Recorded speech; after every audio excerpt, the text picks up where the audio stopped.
Mercredi matin, le thermomètre vendéen affichait -8 degrés. Le froid avait donc bloqué les bateaux dans les eaux gelées. Jusque-là, rien d'étonnant pour un 16 décembre. Et pourtant, seule Météo France ne s'interroge pas sur ces basses températures, car le sentiment d'une large différence de degrés s'explique par la douceur de ces dernières semaines. On a la France qui se situe ici, l'Espagne, donc nous sommes ici. Et on constate que dans le nord de l'Atlantique, on avait une magnifique dépression. Autour de la dépression, le vent souffle dans le sens inverse des aiguilles d'une montre, donc dans ce sens-là, comme ça. Et nous qui sommes ici, on avait un vent qui venait comme ça. C'est un flux qui vient donc de l'océan, qui est forcément humide et plutôt doux, puisque l'océan est tempéré. Donc effectivement, le mercredi, il faisait encore assez doux.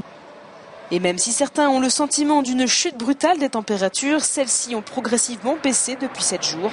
Aujourd'hui, l'anticyclone a donc repris sa place habituelle de décembre. Vous avez un anticyclone qui est ici, et alors dans un anticyclone, le vent tourne dans le sens contraire de la dépression. Et vous avez donc une descente d'air qui vient du nord et qui arrive sur la France. Donc évidemment, du vent qui vient du nord. Il n'y a pas besoin d'être un grand météorologiste pour savoir qu'on va avoir du vent plus froid. C'est ce qui s'est passé à partir de samedi. Rien d'inquiétant donc pour un début d'hiver. Et pour ceux qui s'inquiéteraient encore de ces basses températures, gardez écharpes et manteaux. La neige est prévue dans la nuit de jeudi à vendredi. Quant aux terres, elles risquent bien à nouveau d'être recouvertes du voile blanc en février. Février qui reste traditionnellement le mois le plus froid de l'année.